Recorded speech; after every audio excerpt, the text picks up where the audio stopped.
Although every area of life is becoming ever more digitalized, vinyl is still the favorite medium of many DJs. A majority of them is still keen on analog sound and prefers the surface feel of vinyl. It simply feels better than a CD or MP3 data on hard disk. But how is a vinyl disc manufactured?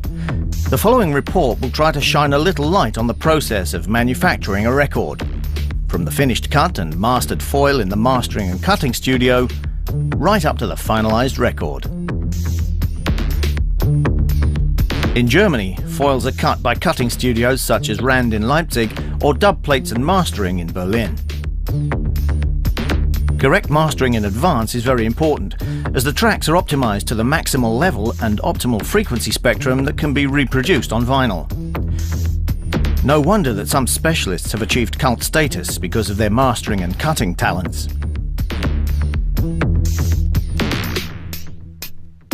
In the cutting studio, the grooves containing the information are cut into the master foil by means of a stylus. The master foil, the so-called acetate, consists of an aluminium disc that's coated with acetate lacquer.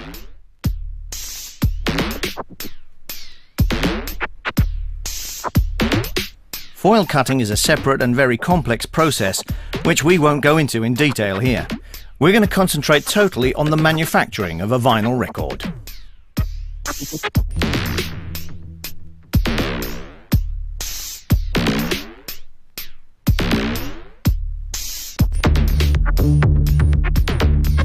Electroplating is the first stop at the pressing plant. The foil is brought here from the cutting studio to be prepared for electroplating. To improve contact and conductivity, a piece of foil is removed from the back around the center hole. Afterwards, the central area of the disc is roughened so the label won't tear or slip during pressing later on. Then the foil is rinsed with demineralized or deionized water.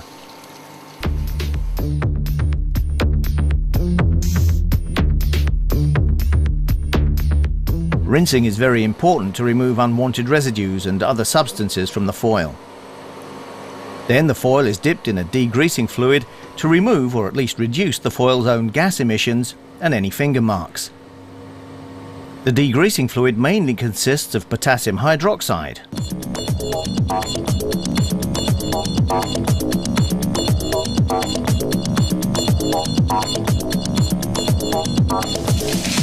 Afterwards, it's rinsed again. The next step is necessary to enable the formation of a cohesive aquatic monolayer on the foil. The foil is then wetted in 3 different baths and so prepared for silvering.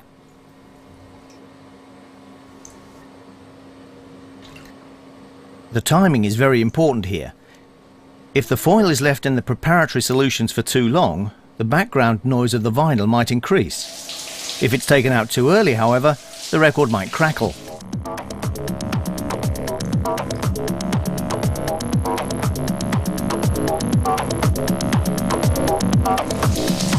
Rinsing is very important after every stage, because some new residues accumulate on the foil every time.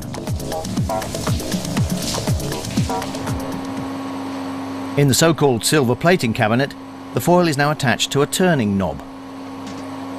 A small amount of wetting agent is sprayed onto the surface once again to prevent the surface film from breaking during the silvering process.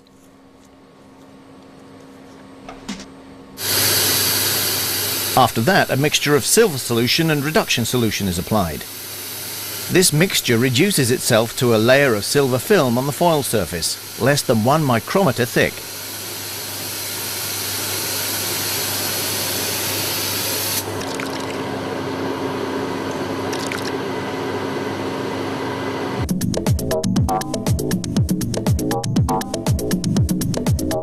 Without the preparatory steps, the silver film would develop much more slowly and wouldn't be so consistent, which would lower the sound quality dramatically. Here's an example of how it would look if the foil wasn't correctly pre-treated.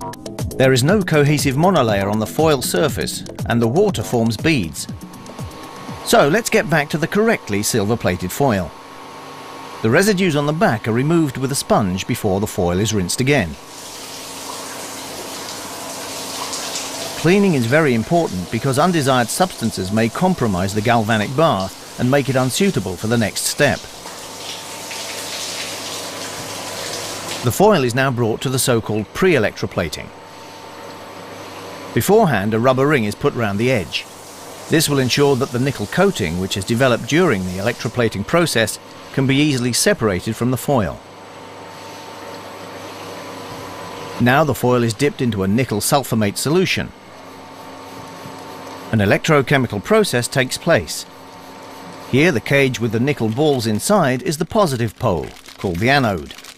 When subjected to DC current, the nickel ions migrate to the silver plate, the cathode in this case, and accumulates as a metallic nickel plate. In the pre-electroplating bath, relatively low amperage and temperatures are used. With higher amperage, the nickel plate can generate internal mechanical tension, which would possibly distort the groove of the foil surface. The foil now remains at the pre-electroplating for approximately 1.5 hours. After that, it's put into the main electroplating process, where the nickel plate grows to its final layer of thickness, which is about 200 micrometers, 0.2 millimeters. In the main electroplating process, high temperatures and amperage are used. Therefore, the nickel accumulates more quickly than in the pre-electroplating process. The layer thickness is always a result of time and amperage.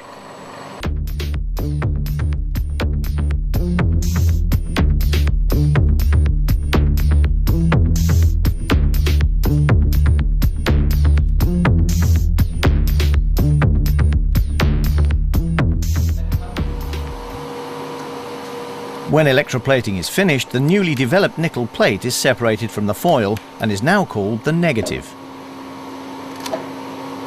Since no further replicas can be made from the foil, another step is necessary. The complete electroplating process is repeated with the negative. At the end of this process, the positive is developed, the so-called mother. From this mother, several negative copies are produced, which are also called sons or stampers, and are used as pressing templates.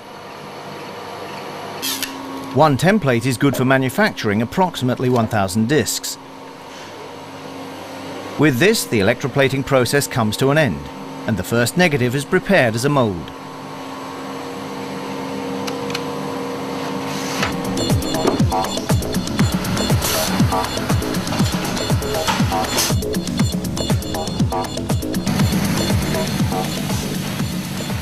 To manufacture the mold, the back of the template is ground with very fine emery paper in order to remove the microscopic roughness on the surface.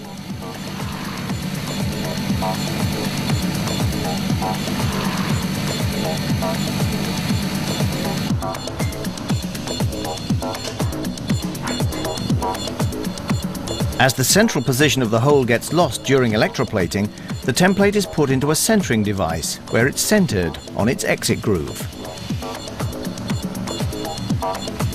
The disc has a lateral tolerance of 0.2 millimeters.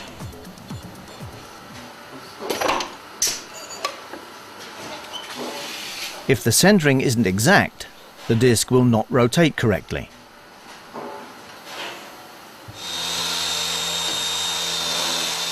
Now the surplus edge of the template is cut off, making the mold smaller.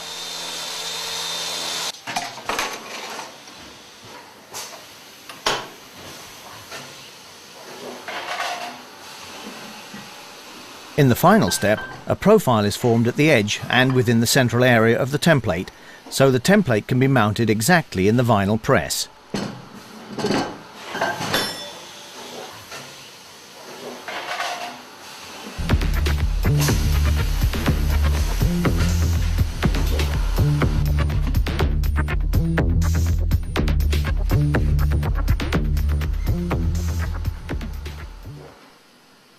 The finished stamper is clamped into the mould of the unit.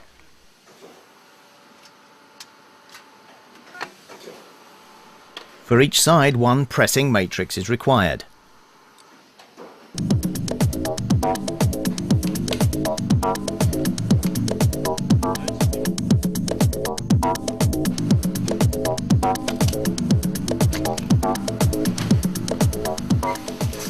Then a granulate of a synthetic PVC compound in viscous form is put into the so-called extruder and formed into small vinyl cakes, which are put into the press.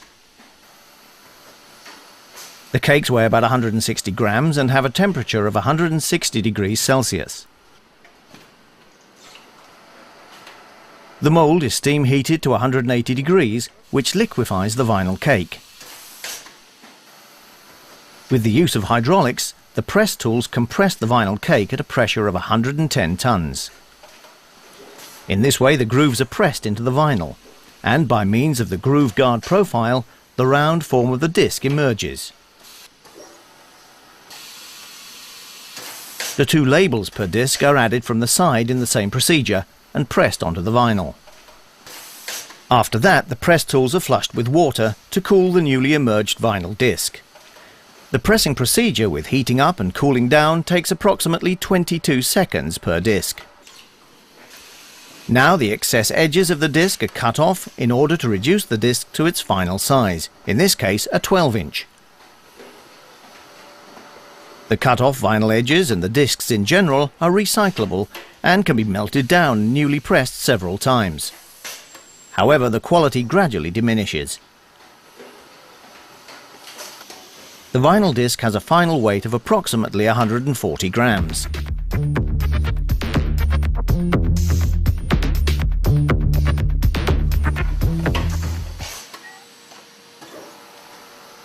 For quality control purposes, single discs are taken randomly off the press for sampling.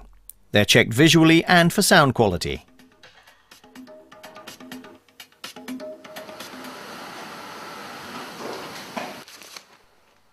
Finally, the discs are packed and prepared for shipping.